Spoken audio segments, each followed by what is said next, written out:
जय हिंद। आज आप लोगों को हम कोशिका के बारे में संपूर्ण जानकारी देंगे।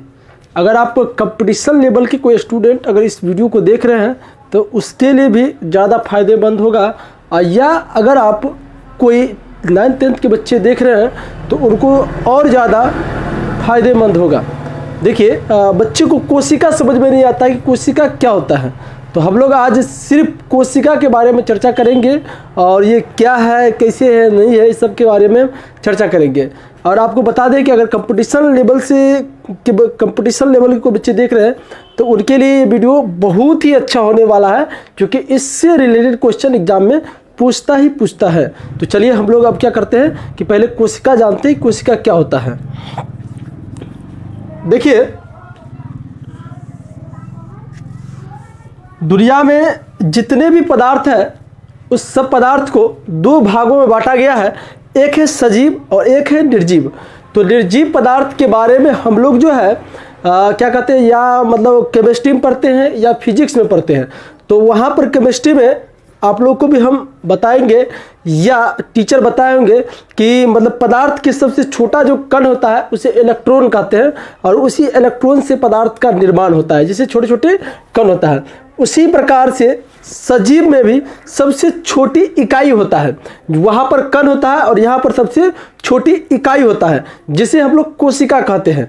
यानी कि पेड़ हो, पौधे हो या जंतु हो, कोई भी जो है जो बना हुआ है उसकी छोटी इकाई है वो है कोशिका। उसी से उसका निर्माण हुआ है, उसका बॉडी बना है, उनका संरचना बना है।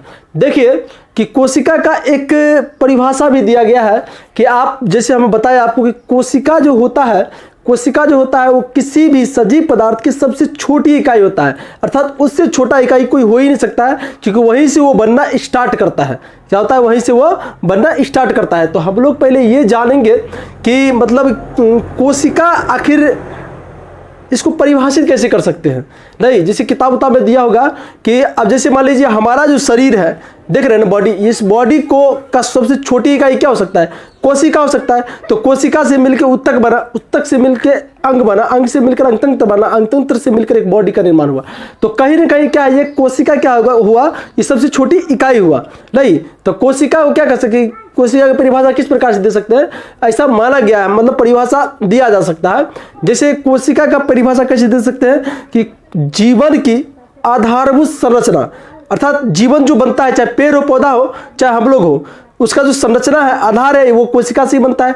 आधारभूत संरचना प्रदान करते हैं। जैसे आप लोग देख सकते हैं कैसे हम लोग दिखने में, नहीं पेड़ पौधा कैसे होता है, हम लोग कैसे होते हैं, अलग मानव कैसे होता है, तो संरचना प्रदान करते हैं। तथा क्रियात्मक इकाई होता है, सजीव पदार्थ क्रिया करता है, आपको पता है। इससे पता लगेगा कि कोशिका परिभाषा क्या हो सकता है कि कोशिका जीवन की क्रियात्मक अर्थात आधारभूत संरचना और क्रियात्मक इकाई है। समझ में आ रहा है ना। देखिए, अब हम लोग क्या करते हैं, कोशिका के बारे में आप लोग जानेंगे। आप लोग थोड़ा हम लोग चलते हैं कोशिका की बेसिक इंफॉर्मेशन के बारे में जानते हैं। देखिए, कोशिका को इंग्लिश में सेल, और कोशिका का बायोलॉजिकल नेम जो है, कोशिका का बायोलॉजिकल नेम साइटो है, साइको नहीं, क्योंकि साइको का मतलब पागल होता है, साइटो है बायोलॉजिकल नेम।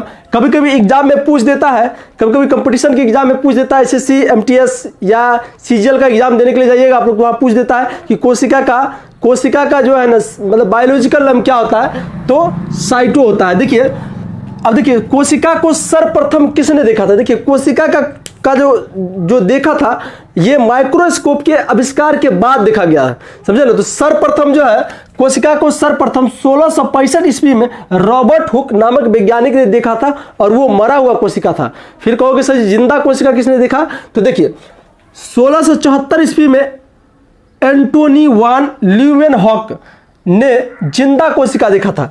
फिर से बता दें हमको, 1674 ईस्वी में एंटोनी वान ल्यूवेनहॉक ने जिंदा कोशिका देखा था। लेकिन कोशिका का जनक किसे कहा गया है, तो कोशिका का जनक किसे कहा गया है, तो रॉबर्ट हुक को कहा गया, क्योंकि सर्वप्रथम कोशिका ने 1665 ईस्वी में कोशिका का मतलब किसने सर्वप्रथम देखा था? तो रॉबर्ट हुक ने देखा था। ऐसा क्वेश्चन पूछा जाता है एग्जाम में, कंपटीशन वगैरह क्वेश्चन देने के लिए जाइएगा, एग्जाम देने के लिए जाइएगा तो आपको वहां पूछा जाएगा कि कोशिका को सर्वप्रथम किसने देखा था? तो रॉबर्ट हुक ने देखा था, वो भी मुर्दा कोशिका देखा था, मैंने मरा हुआ कोशिका देखा था। अब थोड़ा और चलते हैं आगे। देखिए कोशिका सिद्धांत क्या होता है, पहले नहीं उसके बाद आते हैं कोशिका सिद्धांत। देखिए कोशिका सिद्धांत, देखिए आपको पादप में अर्थात पेड़ पौधे में सबसे पहले जो कोशिका देखा था 1838 ईस्वी में स्लाइडन नामक वैज्ञानिक ने पादप में सबसे पहले देखा था कोशिका को। समझ में आ रहा है? उसके बाद कहिएगा फिर जंतु में किसने देखा? तो जंतु में सर्वप्रथम 1839 ईस्वी में सोवान नामक वैज्ञानिक ने देखा था। और इन्हीं दोनों जर्मन के थे, इन्हीं दोनों जर्मन वैज्ञानिक के एक मत को कोशिका सिद्धांत दिया गया, एक मत क्या कर दिया गया? कोशिका सिद्धांत किया गया। देखिए अब हम लोग, क्योंकि मैं बता दूं कि इस वीडियो में सिर्फ आपको कोशिका के इंफॉर्मेशन दिया जाएगा कि कोशिका क्या है। तो हमने बता दें कोशिका जीवन की सबसे छोटी इकाई होता है, जैसे पदार्थ का सबसे छोटी इकाई इलेक्ट्रॉन होता है, उसी प्रकार से मतलब पेड़ पौधा या सजीव की सबसे छोटी इकाई क्या होता है? कोशिका होता है। यही से मान लीजिए इसका परिभाषा भी दे चुके हैं हम। देखो अब देखिए दुनिया में सबसे छोटा और सबसे बड़ा कोशिका क्या होता है? तो मैं बता दूं कि दुनिया में सबसे छोटा कोशिका माइकोप्लाज्मा, याद रखिएगा दुनिया में सबसे छोटा कोशिका कौन है? तो माइकोप्लाज्मा। एग्जाम में पूछा जाता है कि दुनिया में सबसे छोटा कोशिका कौन है? तो माइकोप्लाज्मा है, जो किंगडम मोनेरा के सदस्य में पाए जाते हैं, जो किंगडम मोनेरा के सदस्य में पाए जाते हैं। उसके बाद फिर कहोगे सर जी दुनिया में सबसे बड़ा कोशिका, तो दुनिया में सबसे बड़ा कोशिका शुतुरमुर्ग का अंडा है। याद रखिए कौन है? शुतुरमुर्ग का अंडा है।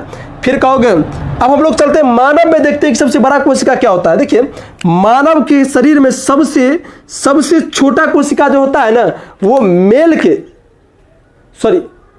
Female male. देखिए मानव के शरीर में सबसे छोटा कोशिका जो होता है ना, वो शुक्राणु का होता है। अब बताइएगा हम लोग शुक्राणु कहाँ पाया जाता है, मेल की फीमेल में? ये पाया जाता है मेल में, अर्थात मर्दों में पाया जाता है, समझे ना, पुरुष जाति में पाया जाता है, उसका होता है। तो मैं बता दूं कि मानव शरीर में सबसे छोटा कोशिका कौन होता है? तो शुक्राणु का। मानव शरीर में, मनुष्य के शरीर में सबसे बड़ा कोशिका जो होता है वो फीमेल के अंडाणु अर्थात ओवम के होते हैं, जहां बच्चा पलता है ना, उसका होता है। उसके बाद देखिए कि सबसे लंबा कोशिका ब्रेन का होता है, ब्रेन का न्यूरॉन। समझ में आ रहा है? देखो लंबा और बड़ा में अंतर होना चाहिए, समझ में आ रहा है? लंबा मतलब बहुत लंबा है, समझ, बड़ा बहुत बड़ा है, लंबा मतलब समझ रहे हो ना, तो ये होना चाहिए आपको, समझ में आ रहा है ना।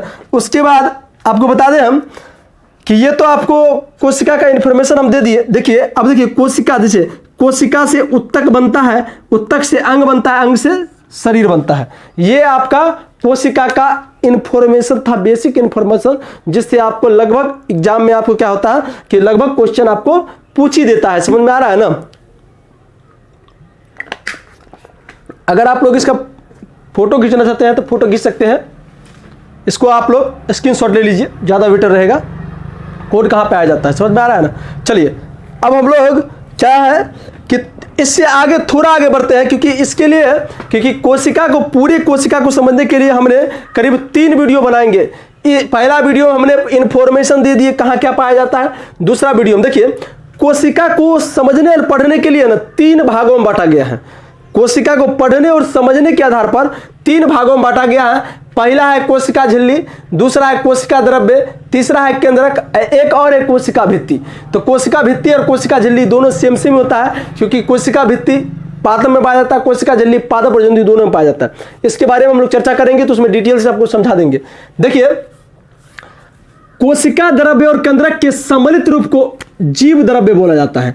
हमने एक स्ट्रक्चर बनाया है, उस स्ट्रक्चर के आधार पर हम लोग, मैंने एक फिगर बनाया है, उस फिगर के आधार पे आप लोगों को थोड़ा थोड़ा समझाने की बात करते हैं, क्योंकि इसके बारे में हम अगले वीडियो में ज्यादा समझाएंगे। देखिए दुनिया का कोई भी कोशिका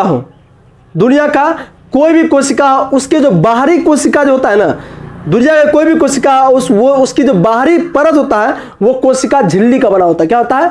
कोशिका झिल्ली का। और कोशिका झिल्ली के अंदर ही सब कोशिका पाया जाता है। उसके बाद देखिए कोशिका झिल्ली के अंदर जो द्रव पाए जाते हैं, चिपचिपा पदार्थ पाया जाता है, उसे कोशिका द्रव्य कहते हैं। और कोशिका झिल्ली के अंदर में एक केंद्र होता है, केंद्रक, जो सभी कोशिका को नियंत्रित करता है, उसे केंद्रक कहा जाता है। कोशिका झिल्ली के अंदर कुछ कोशिका का नाम लिखे हैं, इससे ज़्यादा भी पाया जाता है, उसके बारे में अगले वीडियो में समझाएंगे। देखिए, इस कोशिका झिल्ली के अंदर कौन कौन कोशिका पाया जाता है, जैसे माइटोकॉन्ड्रिया होगा, इसका अलग काम है, हम अलग समझाएंगे। लाइसोसोम हो गया, राइबोसोम हो गया, अंतःप्रद्रवी जालिका हो गया, रसदानी हो गया, सेंट्रोसोम हो गया, गोल्जी हो गया, इसके अलावा भी बहुत ज़्यादा पाया जाता है। इस सब कोशिका को नियंत्रित केंद्र करता है। तो उम्मीद रखते हैं कि वीडियो ज़्यादा समझ में आया होगा, क्योंकि इस सब के लिए हम अलग वीडियो बना के डालेंगे। जो ये फर्स्ट वीडियो है, सेकंड वीडियो इस पे डालेंगे कि मान लीजिए माइटोकॉन्ड्रिया क्या काम है, राइबोसोम को क्या काम है, इस सब के बारे में हम अलग वीडियो में जानकारी देंगे हम, और लेकिन देंगे हम। समझ में आ रहा है ना? अगर आप कंपटीशन के व्यू से पढ़ रहे हैं तो उम्मीद रखिए कि आपको पूरा वीडियो समझ में आया होगा, और इससे ज़्यादा क्वेश्चन पूछा जाता है। समझ में आ रहा है ना? कोशिका मतलब इतना आसान बना दी, इस वीडियो देखने के बाद आपको आसान हो गया होगा, उम्मीद रखते होंगे। देखिए, अगर चैनल पर नए हैं तो चैनल को सब्सक्राइब कर लीजिए, क्योंकि हम जो है कंपटीशन लेवल से या आपको सिलेबस के आधार पर ज़्यादा पढ़ाते हैं, मतलब ज़्यादा डिटेल करके पढ़ाते हैं। उसके बाद हम बता दें आपको कि इस चैनल पर math, physics, chemistry, biology, GK, GS सभी चीज़ के बारे में जानकारी दिया जाता है, और एक उचित जानकारी, एक सच्चाई जानकारी दिया जाता है। तो आप वीडियो पर अगर चैनल पर नए हैं, चैनल को सब्सक्राइब कर लीजिए और लाइक कर दीजिए, क्योंकि लाइक करने में, सब्सक्राइब करने में ना तो पैसा लगता है ना समय लगता है। वीडियो देख रहे हैं, आपको अगर अच्छा लगता होगा तो लाइक कीजिए, कमेंट कीजिए। समझ में आ रहा है ना कि आपको क्या समझ में आ रहा है, क्या समझ में नहीं आ रहा है। अगर आपको कोई क्वेश्चन भी पूछना है तो हमसे आप पूछ सकते हैं। धन्यवाद।